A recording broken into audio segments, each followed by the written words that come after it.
Good morning everyone, welcome to civil services study. ये practice set number है 201 UPPCS के लिए। और जितने भी स्टूडेंट बीपीएससी वाले हैं इस सीरीज़ से प्रैक्टिस करते रहिएगा। देखिए, इस सीरीज़ की हमने प्लेलिस्ट बना रखी है, वहाँ पर आप टेस्ट नंबर 1 से लेकर 201 तक पहुँच सकते हैं। डिस्क्रिप्शन बॉक्स में लिंक है। और 12 जून को एग्ज़ाम है यूपीपीसीएस का, और 10 या 8 या 9 तारीख तक जो है इन सभी टेस्ट का 2 से 3 बार रिवीजन हो जाना चाहिए यूट्यूब पर। और इस सीरीज़ की आप पेड सीरीज़ प्राप्त कर सकते हो। डिस्क्रिप्शन बॉक्स में मेरा नंबर है, उस पर कॉल या व्हाट्सअप करके, जिसमें मिलेंगे आपको फुल टेस्ट। तो बिना किसी देरी के क्वेश्चन नंबर 1 का आंसर करिए। तो निम्नलिखित में से कौन सा एक सही सुमेलित नहीं है? यह है ग्रंथ रचना, और यह है रचनाकार, लेखक या रचयिता। आलमगीरनामा मोहम्मद काजिम, ऋतु संहार कालिदास, कर्पूर मंजरी राजशेखरा, और काव्य मीमांसा तुलसीदास।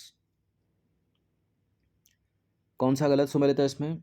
आलमगीरनामा मोहम्मद काजिम की सही है, ऋतु संहार कालिदास की सही है, कर्पूर मंजरी राजशेखरा, और काव्य मीमांसा भी राजशेखर की ही है, तुलसीदास की नहीं है। गलत हो गया यहाँ पर D, Ramcharitmanas Tulsidas.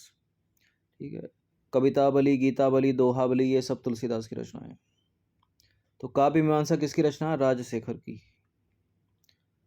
Question number 2 पर आ जाइए। अनातोलिया किस देश का एक बड़ा भूभाग है?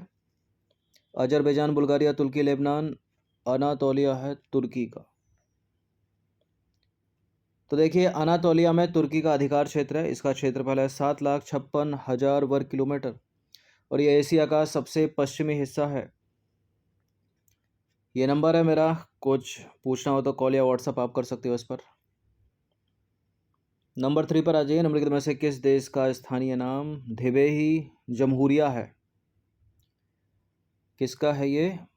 मालदीव का। तो स्थानीय भाषा में मालदीव का नाम धिबेही जमहूरिया है। यह द्वीपीय देश हिंद महासागर में स्थित है, और इसका कुल क्षेत्रफल है 298 वर्ग किलोमीटर। क्वेश्चन नंबर 3 पर आ जाइए। राष्ट्रमंडल समूह में कुल कितने स्वतंत्र देश शामिल हैं? 53 हैं। ठीक है, 53। तो राष्ट्रमंडल समूह में वे देश शामिल हैं जो कभी ब्रिटिश साम्राज्य का भाग रहे हैं। वर्तमान में 53 स्वतंत्र देश इस समूह के सदस्य हैं, और पहले ये संख्या थी कितनी? 54, परंतु हाल ही में पाकिस्तान ने राष्ट्रमंडल समूह की सदस्यता छोड़ी है।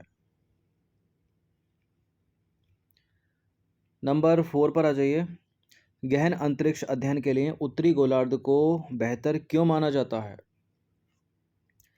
देखिए, पृथ्वी है हमारी, ये गोल सी सुंदर सी पृथ्वी, और ये बीच से एक रेखा खींच देंगे 0 डिग्री, भूमध्य रेखा इसको बोलते हैं। ऊपर का हो गया उत्तरी गोलार्ध, नीचे का हो गया दक्षिणी गोलार्ध।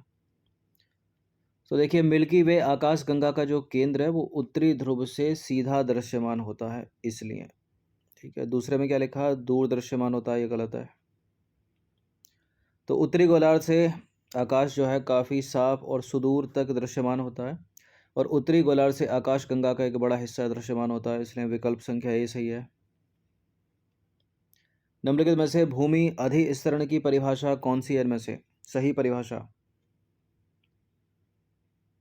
बाढ़ युक्त निक्षेप नदी किनारे की ऊंचाई को ऊपर कर सकते हैं, पहले ही सही है। तो देखिए, नदी के तल में अवसाद के निक्षेप के कारण भूमि में उभार आना अधिस्तरण कहलाता है। क्वेश्चन नंबर 6 पर आ जाइए। नदी का वह खुला क्षेत्र जहां पर सागर और ज्वार का प्रभाव होता है उसे क्या कहते हैं? सागर और ज्वार का प्रभाव होता है उसको बोलते हैं नदीमुख। नदीमुख या ज्वारंदमुख। तो देखिए, ज्वारंदमुख या नदीमुख या एस्चुरी सागर तट पर स्थित एक आधा बंद खारे जल का समूह होता है, जिसमें एक या एक से अधिक नदियां और झरने बहकर विलय होते हैं, जो दूसरे अंत में जो है सागर में खुले होते हैं। ठीक है, या खुले सागर से जुड़े होते हैं। क्वेश्चन नंबर 7 पर आ जाइए। पृथ्वी की सबसे ऊपरी परत या क्रस्ट अथवा भूपर्पटी में कौन सा तत्व सर्वाधिक मात्रा में पाया जाता है? ये प्रश्न इंपॉर्टेंट है और कई बार पूछा है। कभी कभी पूछ लेते हैं निम्नलिखित में से। ठीक है, तो निम्नलिखित में उसमें ऑक्सीजन हटा देते हैं, फिर उत्तर हो जाता है उसका सिलिकॉन, लेकिन यहाँ ऑक्सीजन है, तो सबसे अधिक सही उत्तर क्या हो जाएगा? ऑक्सीजन। तो पृथ्वी की भूप्रॉपर्टी में या क्रस्ट में ऑक्सीजन की मात्रा होती है सर्वाधिक 46.6%। इसके बाद आता है सिलिकॉन 27.7%, फिर है एल्युमिनियम 8.1%, उसके बाद है आयरन की मात्रा 5%। कई बार एग्जाम में पूछा हुआ है प्रश्न। क्वेश्चन नंबर 8 पर आ जाइए। निम्नलिखित में से कौन सा महाद्वीप औसत ऊंचाई के आधार पर विश्व का सबसे ऊंचा महाद्वीप है? औसत ऊंचाई के आधार पर विश्व का सबसे ऊंचा महाद्वीप है अंटार्कटिका। तो अंटार्कटिका महाद्वीप की समुद्र तल से औसत ऊंचाई कितनी? 2300 मीटर। क्वेश्चन नंबर 9 पर आ जाइए। भूगर्भिक टाइम स्केल के अनुसार विभिन्न कालों का सही क्रम बताना है। कौन सा सही है? ऑर्डोविशियन सबसे पहले आएगा, उसके बाद पर्मियन, उसके बाद जुरासिक कल्प और उसके बाद पेलियोजीन। तो ए ही इसका आंसर हो जाएगा सही। तो भूगर्भिक टाइम स्केल का सही क्रम होगा ऑर्डोविशियन, पर्मियन, जुरासिक और पेलियोजीन। उत्तरायण अथवा संक्रांति का अर्थ क्या होता है? उत्तरायण अथवा संक्रांति का अर्थ होता है वर्ष का सबसे लंबा दिन अथवा सबसे छोटा दिन। सी है इसका आंसर। तो वर्ष का सबसे लंबा दिन 21 जून को होता है, जबकि वर्ष का सबसे छोटा दिन 21 दिसंबर को होता है। इक्वाडोर की राजधानी बता दीजिए। ये विश्व स्तर पर राजधानी मैच वैच करने के लिए पूछ लिया था यूपीपीसीएस में एक आध सवाल, मतलब हर साल नहीं, किसी साल पूछ लिया तो पूछ लिया। तो इक्वाडोर की कैपिटल बोगोटो नहीं है, बोगोटा नहीं है, लिमा नहीं है, क्वेटो है, क्वेटो। तो देखिए इक्वाडोर जो है एक साउथ अमेरिकी देश है, दक्षिण अमेरिका में स्थित एक देश है। इसकी राजधानी है क्वेटो और इक्वाडोर का कुल क्षेत्रफल है 2,83,561 वर्ग किलोमीटर। क्वेश्चन नंबर 12 पर आ जाइए। निम्नलिखित में से कौन सी सुरंग इटली और फ्रांस को जोड़ती है? इटली और फ्रांस को जोड़ती है इनमें से कौन सी सुरंग? मोंट ब्लांक सुरंग। देखिए मोंट ब्लांक सुरंग जो है 19 जुलाई 1965 को खुली थी और इसकी कुल लंबाई कितनी है? 11.611 किलोमीटर। 13वां प्रश्न है, दक्षिणी अफ्रीकी सीमा शुल्क संगठन के कितने सदस्य देश हैं? कितने हैं? 5 हैं, 5। तो दक्षिण अफ्रीकी देशों के समूह के सदस्य कौन कौन से हैं? दक्षिण अफ्रीका, बोत्सवाना, लेसेथो, स्वाजीलैंड और नामीबिया। ठीक है, 5 हैं। साउथ अफ्रीका, बोत्सवाना, नामीबिया, लेसेथो और स्वाजीलैंड, दक्षिण अफ्रीकी देशों के समूह। नंबर 14 पर आ जाइए। निम्नलिखित में से किन पौधों में ट्री रिंग सर्वाधिक दृश्यमान होते हैं? ट्री रिंग जिनको बोलते हैं वार्षिक वलय, इनमें सबसे ज़्यादा दृश्यमान होंगे समशीतोष्ण पौधों में। ठीक है, उष्णकटिबंधीय पौधे नहीं, उपोष्णकटिबंधीय नहीं, ध्रुवीय नहीं, समशीतोष्ण पौधे।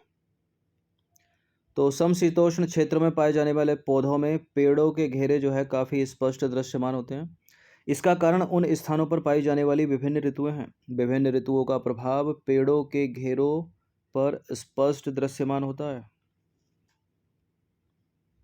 क्वेश्चन नंबर 15 पर आ जाइए। चुकची सागर कहाँ पर स्थित है? पश्चिमी प्रशांत महासागर में, उत्तरी अटलांटिक महासागर में, दक्षिणी प्रशांत महासागर या आर्कटिक महासागर?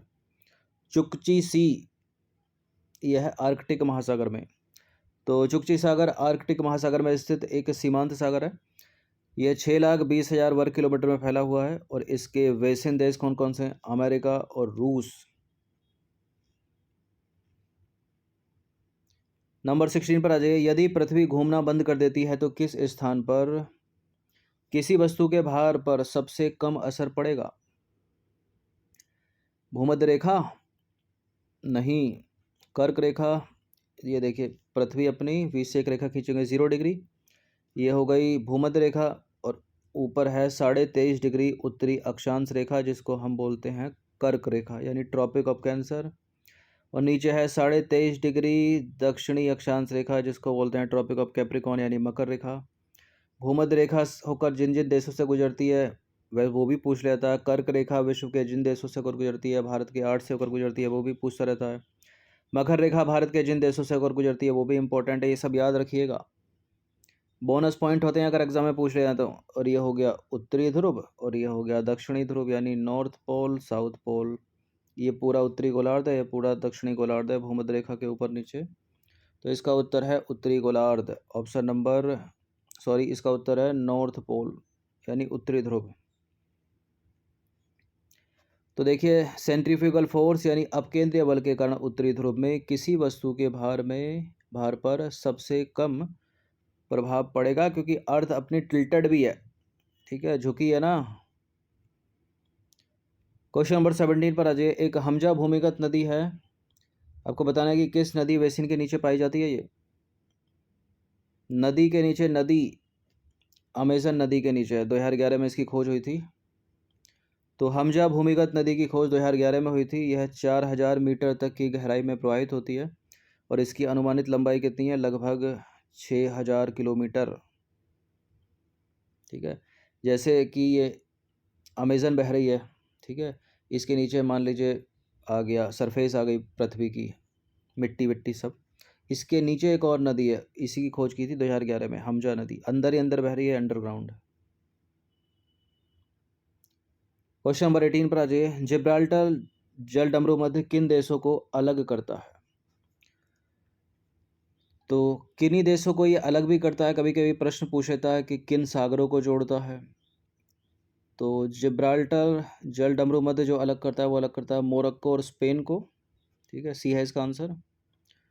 तो जिब्राल्टर जलडमरू मध्य यूरोपीय देश स्पेन और अफ्रीकी देश मोरक्को को अलग करता है और यही जलडमरू मध्य भूमध्य सागर को अटलांटिक सागर से जोड़ता है, ठीक है, याद रखना। क्वेश्चन नंबर 19 पर आ जाइए। दो स्टेटमेंट वाला है प्रश्न, बताना कि इनमें से कौन सा करेक्ट होगा। 49वीं समांतर रेखा उत्तरी गोलार्ध में स्थित है और सेकंड स्टेटमेंट है यह रेखा उत्तरी गोलार्ध, उत्तरी अमेरिका और कनाडा के बीच अंतर्राष्ट्रीय सीमा बनाती है। तो इंपॉर्टेंट है Radcliffe line, Durand line, McMahon 49वीं अक्षांश रेखा, 39वीं अक्षांश रेखा, 38वीं अक्षांश रेखा, 39वीं 49वीं अक्षांश रेखा, इनको याद रखिएगा। फिलहाल ये दोनों के दोनों करेक्ट हैं, सी है इसका आंसर। तो 49वीं समांतर रेखा जो है, यह अक्षांश रेखा उत्तरी गोलार्ध में स्थित है और यह अक्षांश का एक वृत्त है जो पृथ्वी के भूमध्य रेखा से 49 डिग्री उत्तर में है। 1818 के एंग्लो अमेरिकन कन्वेंशन और 1846 की ओरेगन संधि के बाद जो है इसका सीमांकन किया गया। यह रेखा नॉर्थ अमेरिका और कनाडा के बीच एक अंतर्राष्ट्रीय सीमा रेखा है। जैसे कि रेडक्लिफ है भारत और पाकिस्तान के बीच, मैकमोहन है भारत और चीन के बीच, और डूरंट है पाकिस्तान और अफगानिस्तान के बीच। एक जलप्रपात है ब्राउन जलप्रपात, कहाँ पर स्थित है ये? कुछ ऐसे अननोन से ऊट पटांग से जलप्रपातों के नाम एग्जाम में पूछ ले जाते हैं, ठीक है, और जो नोन हमने पढ़ रखे होते हैं 20 बार, वो नहीं होते। तो आ जाते हैं ऐसे प्रश्न भी। ब्राउन जलप्रपात है न्यूजीलैंड में, ठीक है, बी है इसका आंसर। तो ब्राउन जलप्रपात न्यूजीलैंड में स्थित है और ब्राउन जलप्रपात जो है डाउटफुल साउंड में स्थित है और ये डाउटफुल साउंड जो है वो न्यूजीलैंड का एक फियर्ड है। तो 20 प्रश्न थे ये, एक प्रश्न इसमें हिस्ट्री का आ गया और 19 प्रश्न थे इसमें वर्ल्ड ज्योग्राफी के। इनकी प्रैक्टिस एक बार कर लीजिएगा। धन्यवाद। और जितने भी स्टूडेंट यूपीपीसीएस की पेड सीरीज़ प्राप्त करना चाहते हैं तो डिस्क्रिप्शन बॉक्स में नंबर है मेरा, वो प्राप्त कर सकते हैं। उसका अमाउंट 149 है।